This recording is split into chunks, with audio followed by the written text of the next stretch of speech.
Hi friends, welcome to try பண்ணலாம் வாங்க. நம்ம இன்றைக்கி என்ன ட்ரை பண்ண போகிறோம் அப்படின்னா, கத்திரிக்காய் தொக்கு தாங்க பார்க்க போகிறோம். வாங்க வீடியோக்குள்ளே போகலாம். கத்திரிக்காய் தொக்குக்கு தேவையான பொருட்களை பார்த்துக்கலாம்.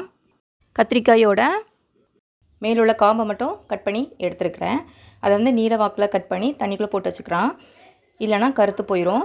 அப்புறம் ஒரு வானலியில் வந்து தண்ணி விட்டுட்டு, தண்ணி சூடானதும் கத்திரிக்காய், அப்புறம் ஒரு 10 பல் பூண்டு, 5-6 மிளகாய், கொஞ்சமாக உப்பு போட்டு நம்ம வந்து நல்லா வேக வச்சு எடுத்துக்கலாம்.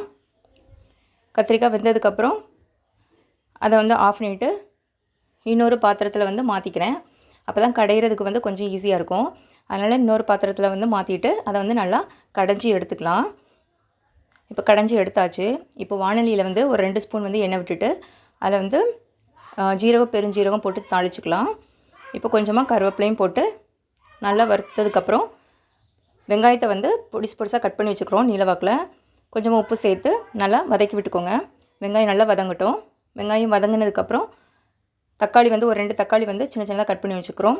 அதையும் சேர்த்து வந்து நல்லா வதக்கிக்கலாம். தக்காளி நல்லா வேகட்டும். மூடி போட்டு வேக வைங்க, சீக்கிரமாக வெந்துடும்.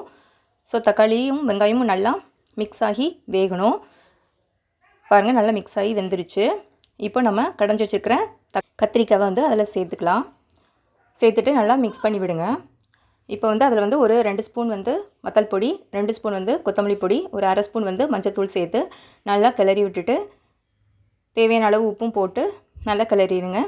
கிளறிட்டு கொஞ்சமாக தண்ணி சேர்த்து நம்ம வந்து அதை வந்து மிக்ஸ் பண்ணி மூடி போட்டு கொஞ்ச நேரம் வேக விட்டுறலாம்.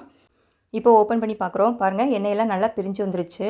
அவ்வளோதாங்க கத்திரிக்காய் தொக்கு. நீங்களும் உங்கள் வீட்டில் ட்ரை பண்ணி பாருங்கள். ட்ரை பண்ணி பார்த்துட்டு எப்படி இருந்ததுன்னு கமெண்ட் பண்ணுங்கள். இந்த வீடியோ உங்களுக்கு பிடிச்சிருந்ததுன்னா லைக் பண்ணுங்கள், ஷேர் பண்ணுங்கள், சப்ஸ்கிரைப் பண்ணுங்கள். தேங்க்ஸ் ஃபார் வாட்சிங் திஸ் வீடியோ.